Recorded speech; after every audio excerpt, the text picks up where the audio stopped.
Good evening. This is the North Andover Board of Health's virtual meeting, Thursday, September 24th, 2020, about 7 p.m. I'm Joe McCarthy, the board chairman, and first I'd like to make a roll call, starting with the Board of Health. Michelle Davis. I am here. Daphne LaFleur. She cannot make it tonight. Dr. Patrick Scanlon. Present. New member, Dr. Max Tilson. Welcome, doctor. Thank you very much. I'm right here. The Department of Health Director, Brian LaGrasse. Yep, I'm here. Steve Casey, Inspector. Yep, I'm here. Calvin Iverson, the town nurse. Here. Tony Wolfenden, Health Department Assistant. Here. We do have a quorum.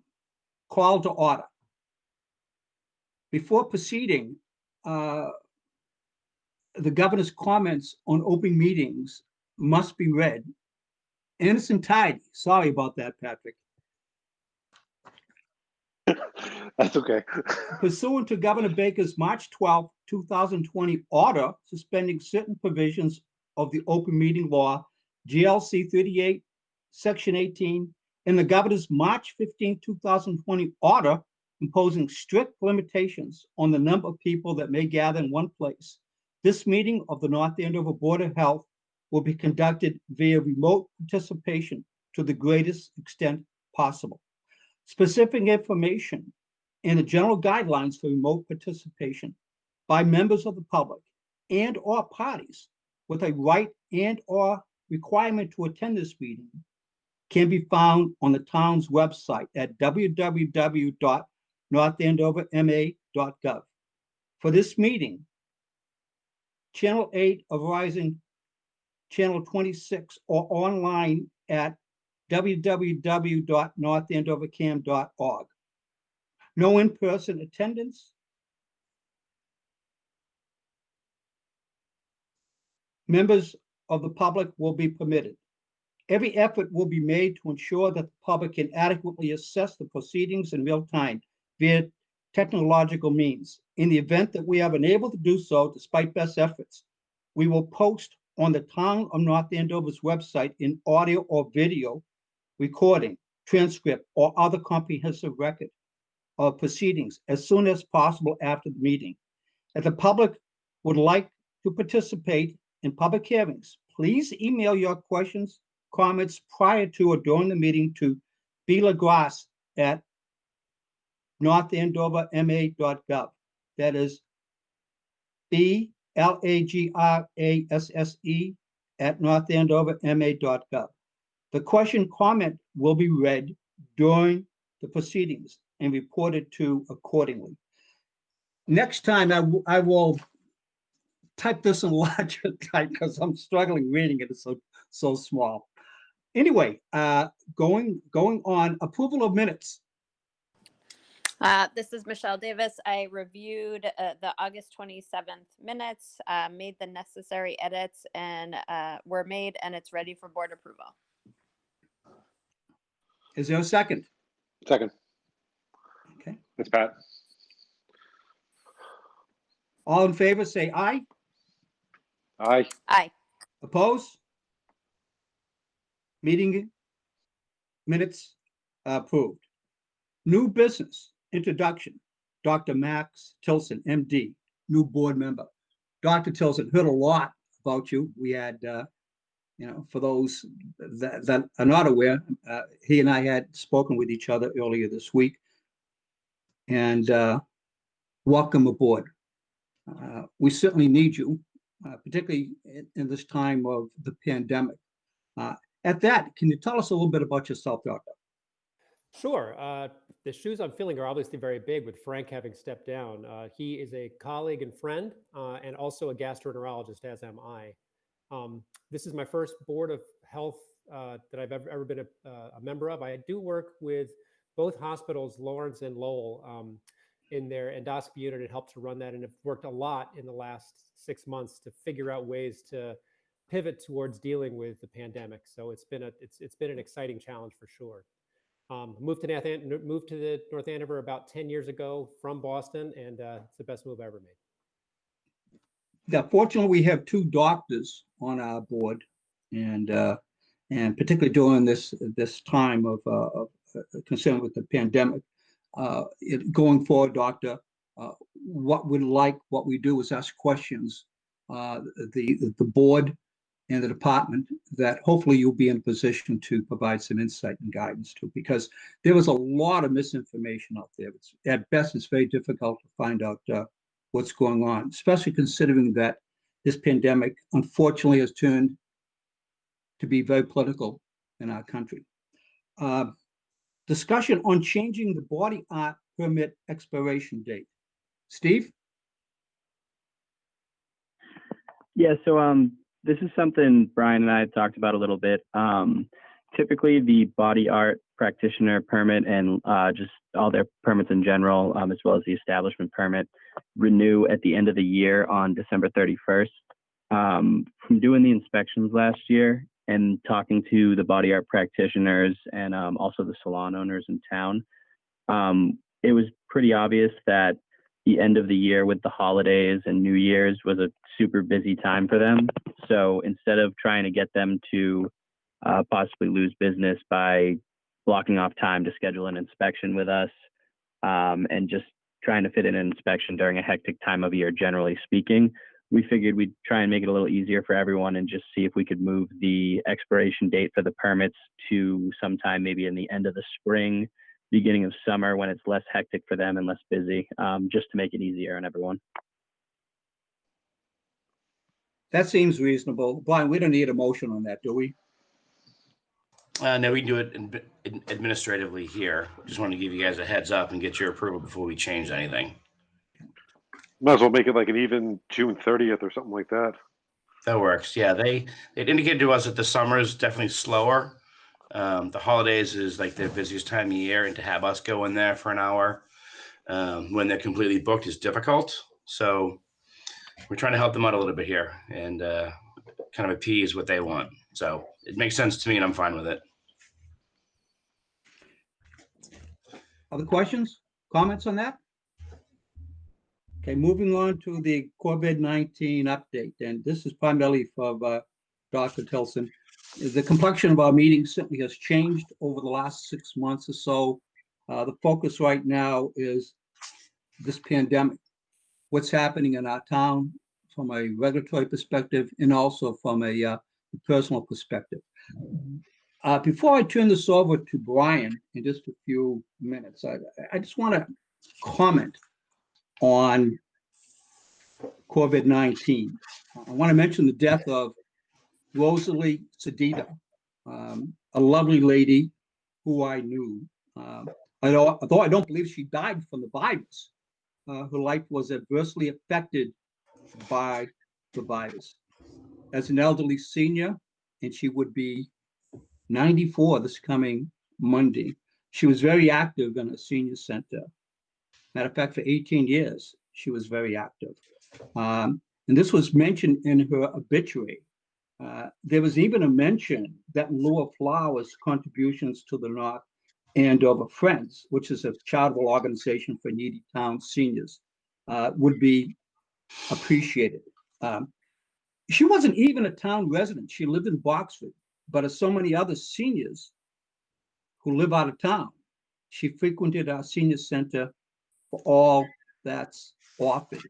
And when our senior center closed on, I believe, March the 16th, her life and the lives of so many other people changed for the worse. The senior center was their primary tie to the outside world. And this tie disappeared overnight due to the virus.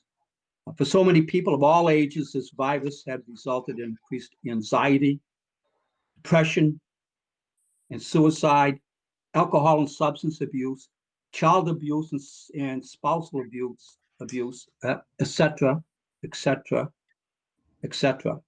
And concerning this virus, our Board of Health has and will continue to discuss the effects of this virus of this virus on our town, from regulations and personal physical and emotional health.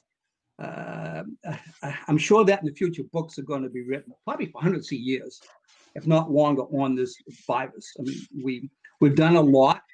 Have we done too much?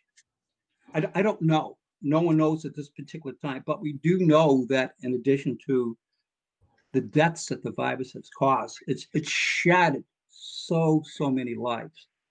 And this is why there has been a focus on that also, as well as the regulations. And there will be such a focus going forward. Matter of fact, I spoke with Irene O'Brien several times this past week. She's the director of the Department of Elderly Services. And I asked her to join us in a future meeting to talk about what's happening with our seniors in town. I just can't fathom being isolated, not able to go anywhere or do anything, and then dying. And that's what happened to this woman here. And unfortunately, she is not unique. So I just wanted to mention that. Man, to go at this time, it's just terrible. Anyway, enough of that. Brian, you want to give us an update? Yeah, sounds good. I'm off mute.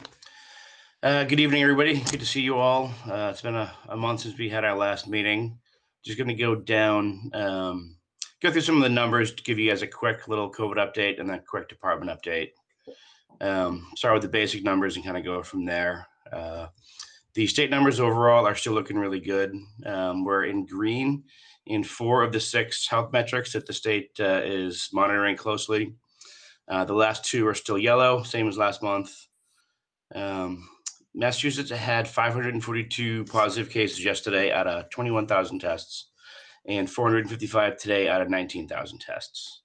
500 cases seems like a lot per day, but it's still very low as a percent positive test rate. We're still at a 0.8% test rate, which is the best the state's seen since this pandemic started. I think the testing capacity has been steadily increasing, which is really good. They want to do as much testing as possible. Last month at this time, we were actually at 1.0, so we've actually gone down since then. Hospitalizations in general have crept up a little bit in the last few weeks. Last month, it was 317, give or take, right around that area. And now it's up to 366 yesterday and 369 today. So it's like a 13% increase in the last month. But it's still 90% lower than the peak from a few months ago, which was in the several thousand at that point.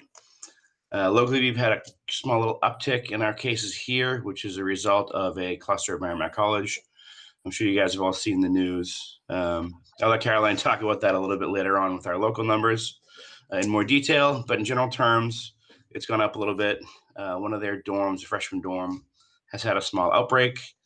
It's been confined in this one dorm, which is good. All the students have been isolated or quarantined. They retested all the students in the dorm and did this entire student body today and tomorrow. So trying to basically get a good baseline and kind of see how far it went and kind of contain it from there. I've been in contact with the administration there over the past several days. We've been working with them for actually several months on this, but this little outbreak, and Caroline's been in constant contact with their nursing supervisor and doing all of the contact tracing and Maven work. She's been working hard at that since this started. It's an unfortunate situation that we were hoping to avoid, but at least with the weekly testing program, it was caught early and they were able to contain it and kind of mitigate it quickly. The case numbers will go on our town totals, which some people are upset about, which will move us up to a different category in the state color-coded map. Our town numbers have remained low, and with the exception of this cluster, are in really good shape. Our schools sent out a note yesterday, basically addressing the news about Merrimack, and we assured people that this is an isolated cluster and doesn't affect the public schools. There was a lot of concern about that with the school department, so we sent something out yesterday afternoon to all the parents and residents of town for that. Our schools actually did start in-person learning today as well. We've been working with them in this for months, getting this kind of planned out and up and running.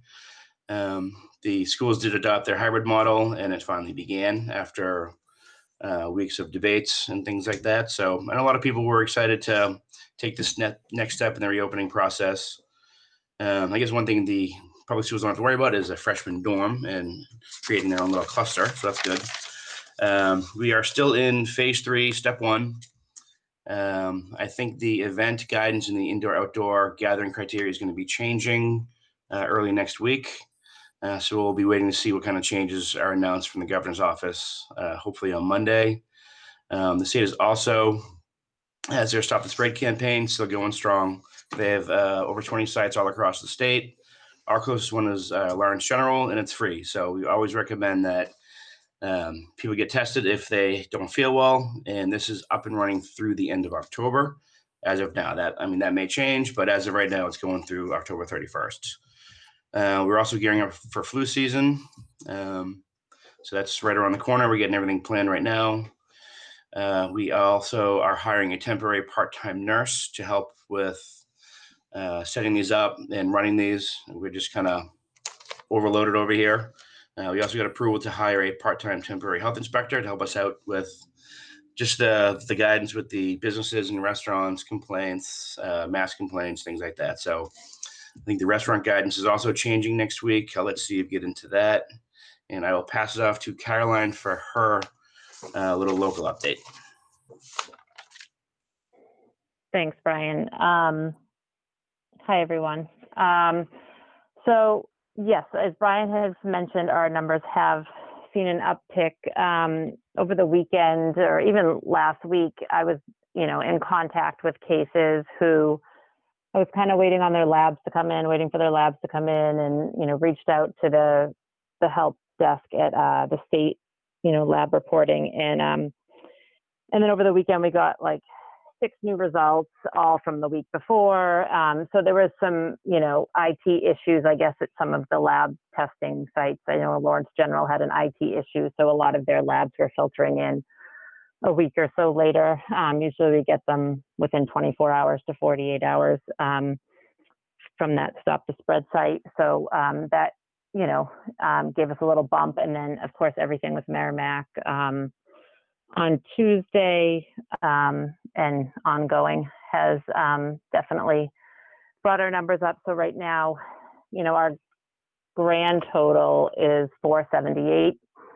And we have 361 of those that are recovered, 41 deaths still, and 76 active cases. As you know, the bulk of those are from Merrimack, but I'm still working with Merrimack right now. So basically, what's so complicated about this is that they have done a phenomenal job. Tracy, the nurse practitioner there from the get-go, has just been amazing to work with. She had everything so organized and well planned out from the beginning. She's the ordering provider, so she gets the lab results in less than 24 hours. She's on the phone at 7 a.m. calling these students, telling them to isolate, telling them to quarantine. So that process has actually really been, seamless, and she's just been on top of everything. And, with the state database system, it's called MAVEN. It's the, where all of our communicable disease information comes in, and, it goes from the state and gets filtered down to the local boards of health.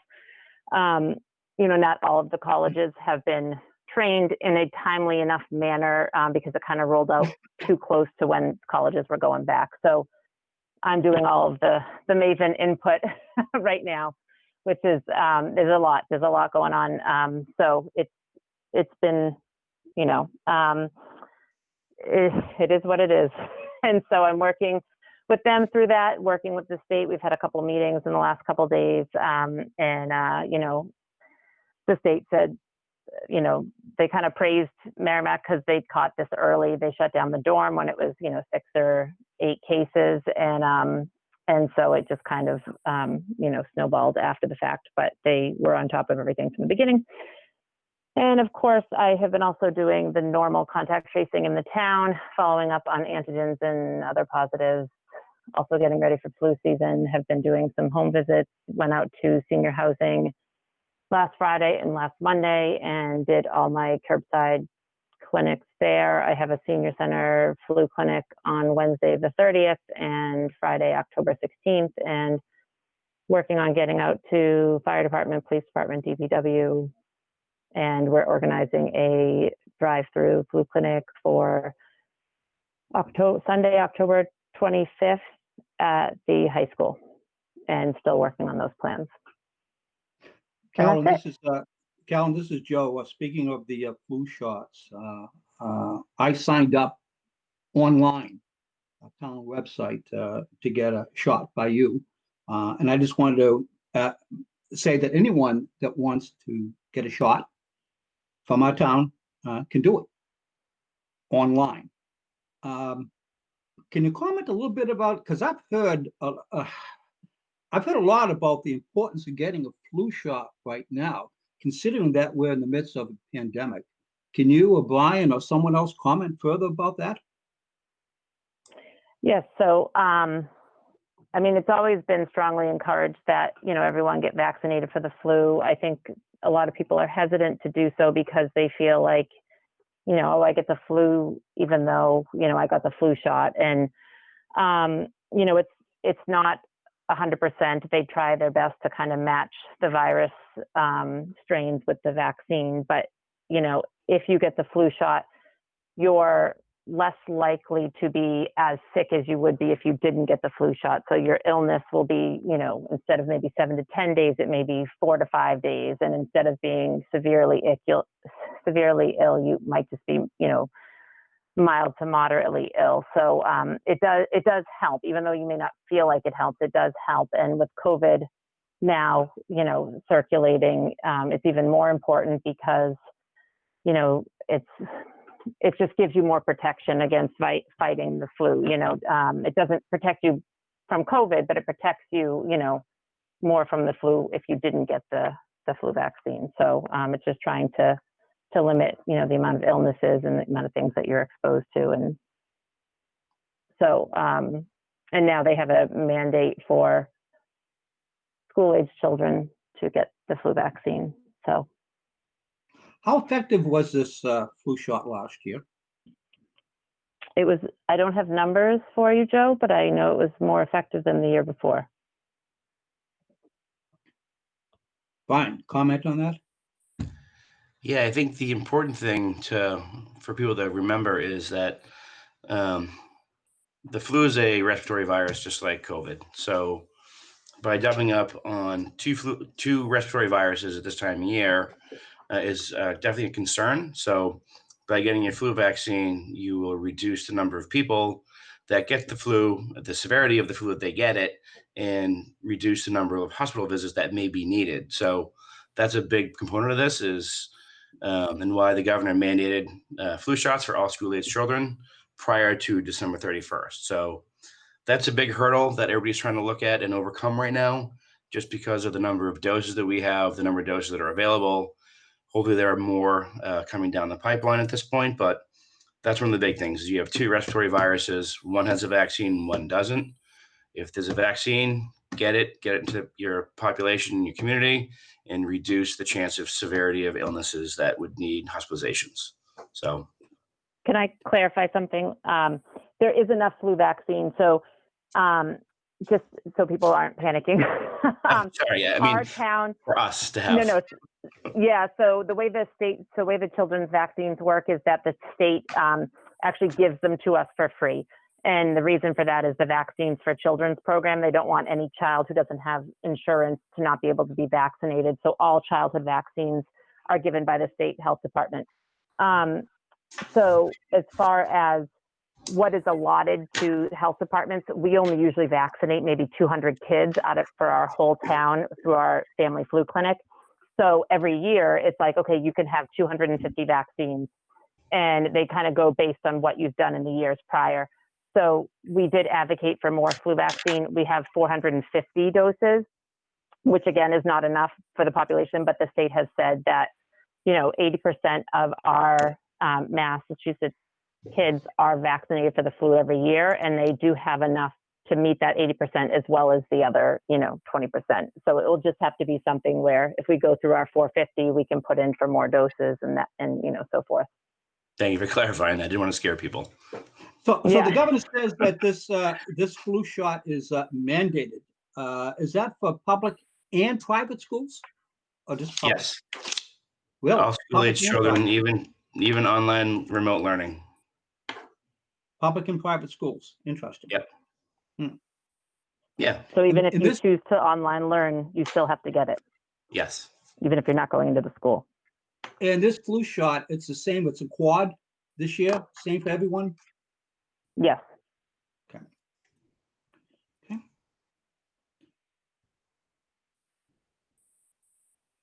Other comments on that? Questions, comments? If none, then I'll ask you to pass it off to Dr. Scanlon to give us an update from his perspective and what he's seeing, being a pulmonologist and all. I will have to say, our hospital hasn't seen a COVID patient in probably the last 3 weeks. The New Hampshire numbers are substantially down, probably comparable to what Massachusetts is now.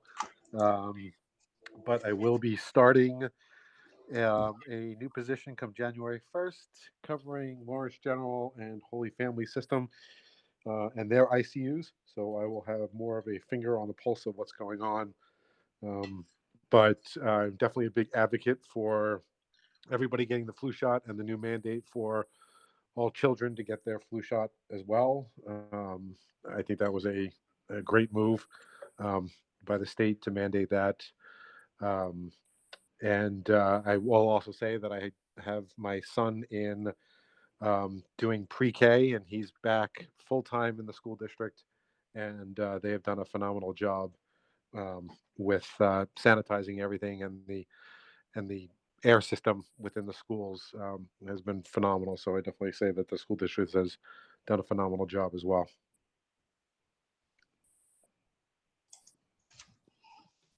Dr. Tilson, any feedback, comments on the pandemic? Sure. So I work in Lowell and Lawrence both, and both of those hospitals had a slight uptick in their cases over the last month.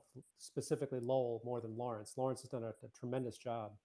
In terms of the flu vaccine, I would just also suggest that the reason that I feel it's so important for people to get a flu vaccine this year specifically is that what we saw in March was the consequences of resource limitation. And so if you can at all prevent people from being hospitalized for any reason, it's critical that you do that. And getting a flu vaccine will decrease the number of hospitalizations and then save resources for a possible second peak of the virus if it comes. So I think that's one reason why it's important. And the second is that if you get infected with influenza and have a pulmonary problem and develop then inflammation in your lungs or whatever, what Dr. Scanlon was saying, the last thing you want to do is then get a double whammy with COVID after that, because your outcomes will be significantly worse.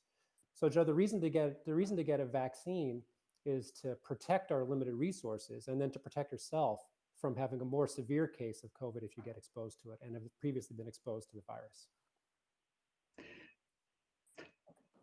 I've had a lot of different comments on the potential vaccine for the COVID-19. And the date at best is fluid. Doctor, what do you and Dr. Scanlon, what's your take on this? When do you think we'll have a viable vaccine? Now, I've heard that they already have it in Russia. Of course, I don't know how good it is, but see you smiling a little bit there. What do you think the timeline? What do you think? Max, you want that one, or you want me to take it first? I'll start. I can talk to you about the Russian vaccine. The Russian vaccine is basically the equivalent of us doing a clinical trial. The vaccine that they're giving to the Russians has never been tried in a clinical study before. So they are administering a population-based vaccine as a clinical trial. That's not how we do things here in this country. So the reason that they have a vaccine is because they're doing it differently than we do. And whether that's right or wrong, I won't get into, but I do think that that's why they have a vaccine and we don't. In terms of the availability of clinical vaccines, well, I know that there's been a lot of hope that there would be a vaccine, a widely sanctioned, nationally available vaccine in November.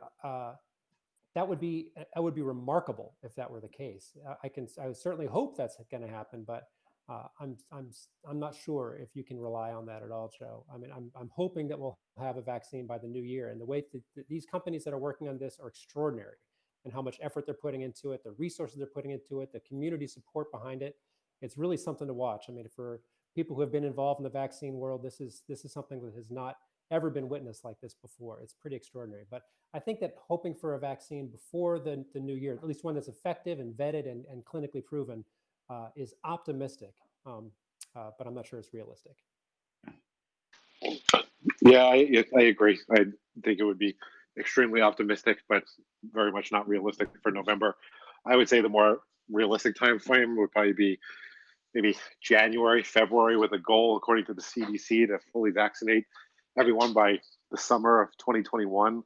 I was actually able to attend virtually a lecture with Dr. Fauci probably about a month ago now, ground rounds through my hospital. And the one thing that the public is afraid of is it safe because the vaccine is happening so quickly? And he reassured everybody that yes, it is safe. And one of the big reasons why the vaccine is moving so quickly, number one, because everybody's wants to get a vaccine out quick, but they were able to isolate the virus and the strain pretty quickly, so that they were able to move forward with that part of the vaccination process rather quickly, and then move towards the clinical trials. So he reassured that, if a vaccine does come out by November or December, that it would be safe. It would be for the public to get, because I know that's a huge fear of a large amount of the public population. Will this be a dual shot, single shot?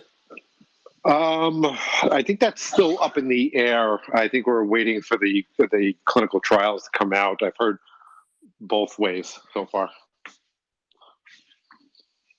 So once the clinical trials are conclusive, and it appears that simultaneously the vaccine is or will be produced, how is it going to be distributed? Is there a hierarchy of distribution with the vaccine? And this is primarily, Michelle, you may have some input on that too. Perhaps the doctors do. Michelle, you want to go first? I have no information on that. I wish I did. Okay. Again, that's probably still up in the air right now. There has been talk about first the high risk population, and then the question of healthcare providers, because we'd be on the front line taking care of the high risk population. There has been nothing set in stone that I've heard, but those are the two populations that I've heard. I would say elderly population be the number one highest risk, followed by people with comorbid disease such as obesity, diabetes, COPD, congestive heart failure. Those would be another high risk categories as well. But again, nothing set in stone. Yeah, and in the past, when we did our H1N1 clinics, it was specifically for high risk people first. So at that time, it was for the elderly and pregnant women were our number one, and first responders and the front lines were number two. And that's how we kind of phased that out when we got the vaccine for that 10 years ago. Another question is directed primarily to the doctors on our board. For months, the CDC said that the virus is primarily transmitted between people in close contact through droplets that can land in the mouth or nose of people nearby, which is why it's so important to wear a mask. Last Friday, the CDC said that the COVID-19 can also be spread by droplets in small particles that linger in the air and can be inhaled and cause infection. But on Monday, the CDC reversed course and removed these additions. So it's so difficult to know what really is going on. Um, are there any doctors? Do you have any feedback on that? What's your take on this? Because the CDC says something the last day of the week, work week, and the first day of the following week, they say something different. So how are we supposed to figure out what's going on? I don't know. I think a lot of it is political, Joe.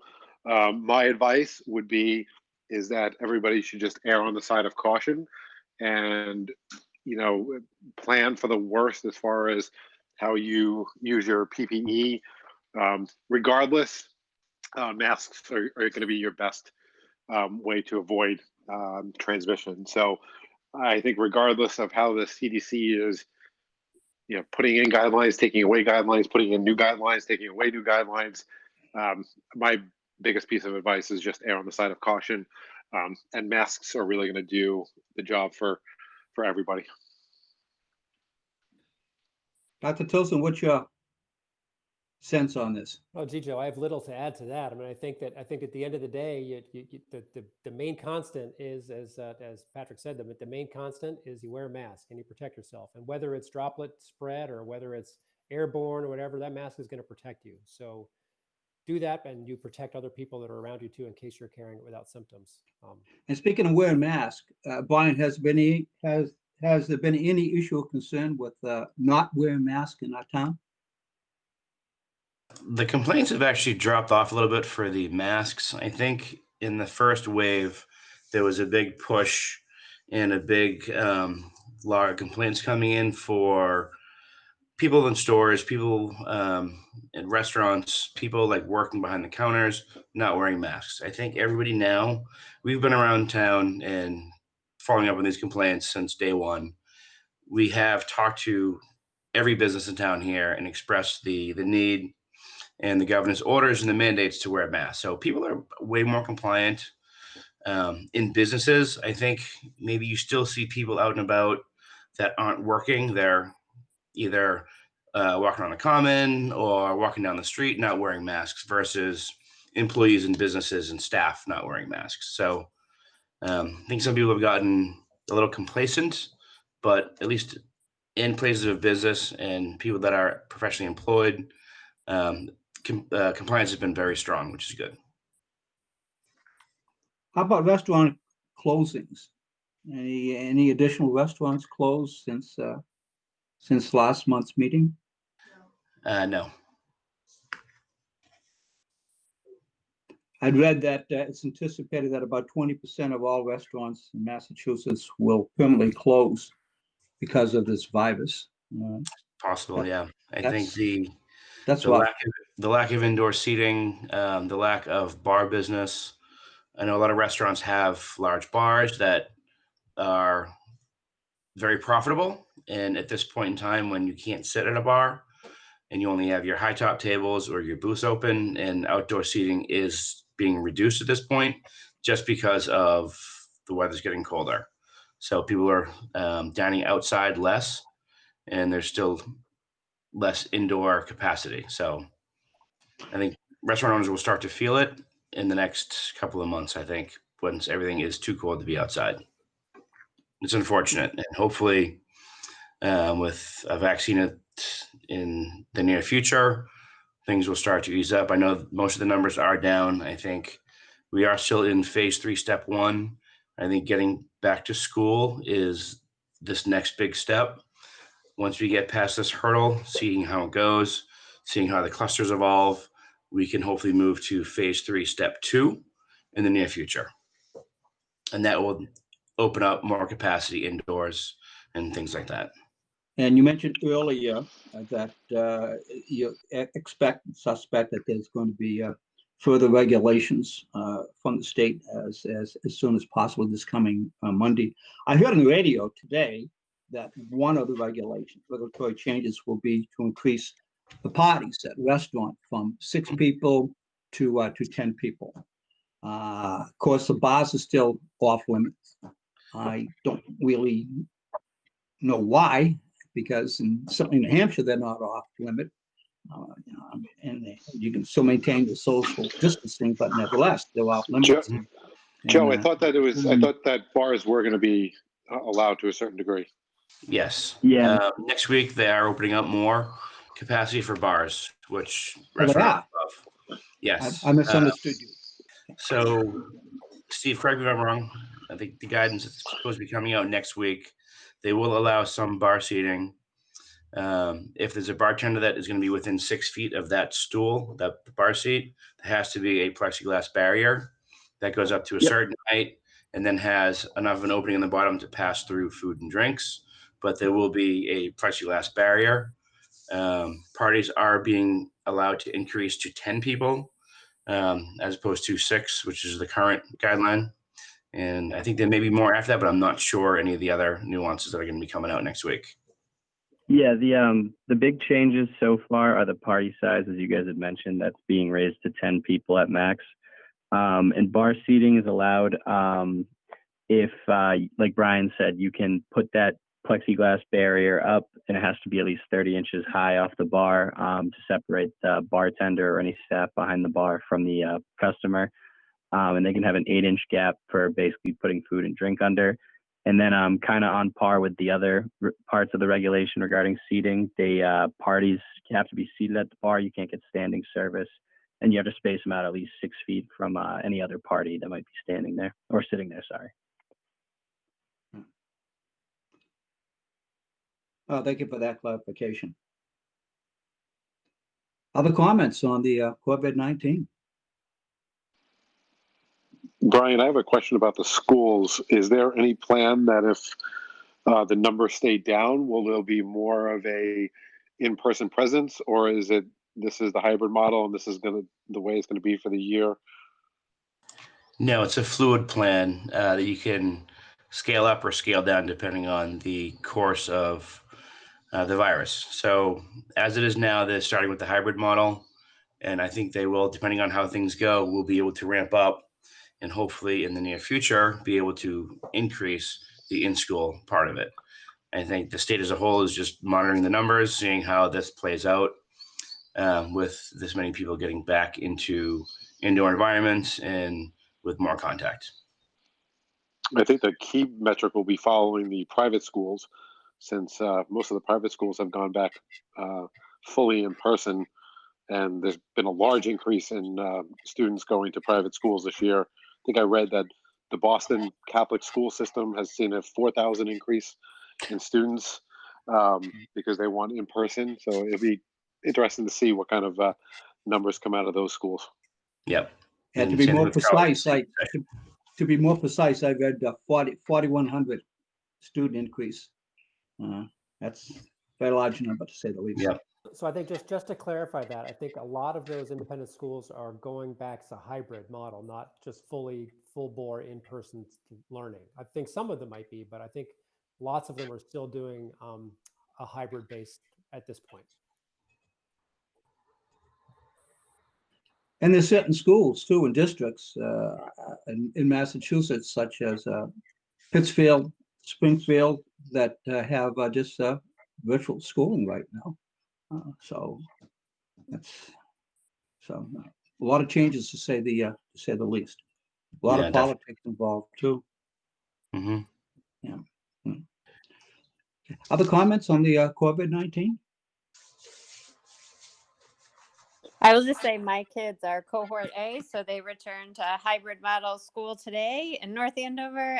Both took the bus. I was thoroughly impressed with all the processes. They both felt completely safe in every environment. Actually, my 6th grader was the only student on the entire bus. So she was extremely safe. And so I just want to commend all the planning and everything that went into it. I have never been happier to see a school bus in my entire life as I was this morning. And again, just really appreciate all the communications and all of the pre-work and everything that went into today launching. So your children go to school Monday and Thursday, correct me if I'm mistaken. You are correct. And the virtual training is on Wednesday. So they're involved in schooling Monday, Wednesday, and Thursday. How about Tuesday and Friday? Do they have a lot of additional homework during that time, Michelle? I'll let you know after tomorrow because tomorrow is my first non-in-school hybrid. Until today, we were all remote, so we don't really know what the days that the other cohort will look like completely until tomorrow. Interesting. Yeah, would like to know about that. I mean, again, there are 5 school days, so it should be 5 school days a week. So My only health complaint is that all of the children, my children are carrying everything back and forth, including their computers to school back and forth. And you know, my under 50-pound child is carrying a backpack that weighs close to what she does. I can picture that. I'll computer agree was- with that, Michelle. Yep. Has that computer been provided by the town? Because I know some towns have done that. Yes, every North Andover child received a Chromebook. I should say every North Andover public school student, not Yeah. So every that's child that's in from North that's from K to that's K-12. Is that correct? Andover. Anyone know kindergarten? I'm not sure. I'm not Now sure. that Chromebook, can they access any additional information and data other than what is needed for schooling? They're pretty locked down. Yeah, that's what my daughter told me too. She's a Methuen, and she said no, they can't, But so I imagine that most, if not all, of the school districts in Massachusetts have provided that Chromebook. A lot of them have, yes. Mm. I get a second Michelle's sentiment, and I think the schools have done a great job. They put a lot of work into the planning and gearing up for and getting the kids back into school. It was a daunting task they've been working on for months. A lot of bugs to iron out, a lot of nuances to figure out, but they've done a phenomenal job. So I have to take my hat off to them and all the work they put in for it. Town sports. I noticed that a lot of the fields in North Andover, they're often there's a lot of activity. Let me say that they're playing a lot of different sports. Are these school teams? Or these groups of kids that decide to get together and play? What is that all about, Brian? Youth leagues. So North Andover Soccer Association or North Andover Baseball youth leagues, things like that are up and running. They have come up with modified play as well as rules that they have to, like masks, social distancing, no contact. So there's a whole lot of things that each league put into place for their own style of sport to make it as safe as possible. So that's been going on for a while. Baseball started up this summer, and now you have the other youth leagues such as soccer. Fall baseball is playing, and I think a few other things like that are up and running at this point. So are these youth leagues independent of the schools Yes. or part of the school? So they're totally independent. Yep. Youth leagues. Are there any school sports at all? I don't know what they're doing with the sports at this point. I know a lot of the interscholastic leagues aren't playing because of teams that have gone to full remote, or school districts that have gone to full remote aren't doing sports. So you don't have the competitive play that you would have. So they haven't got that up and running yet. They are looking to do stuff into the fall and into the winter and spring. So for instance, football has been canceled now, but they're going to do a football league hopefully in the near future, either late winter or early spring, as their fall sports league or football leagues. Interesting. Other comments? I can just say that in my mind, I also have children who have started sports in town, and I just want to say again, it seems to be going well. And the parents are following the rules for the most part, what I see, on distancing. And honestly, I live in a neighborhood that is right next to fields. And even the people who are walking around our neighborhood during their children's practices are coming through with masks on, which I really appreciate. So just wanted to say I'm seeing a lot of really positive behaviors continuing in town. Good. Thank you, Michelle. Good. Brian, last month you noted that all mosquito pools tested in North Andover were negative. Yep. Of West Nile virus and Triple E. Any changes since then? No changes. We had a very quiet year, knock on wood. The numbers were way down, and the virus detection was actually way down too. I know there are some areas in like Bristol and Plymouth County that have spikes with West Nile and Triple E. That's not close here. Our district hasn't really had much at all, which is really good. Any deaths in Massachusetts? I don't know if I think there may have been some Triple E earlier in the season. I'm not sure the number on that though, but those weren't in our mosquito control district. How about further treatment of the catch basins? They're going to do that again, or is it done? Next spring, they do. That's one of the first things they do to start the process. Is the larviciding of catch basins in the early spring, which controls them for the spring and summer. Yeah, that's a daunting undertaking too. Were there like 3,500 catch basins in North Andover? Yes, That's a lot. There's a lot. It's a Okay, team anything else? No, that's it from us over here. Anything from the board at all?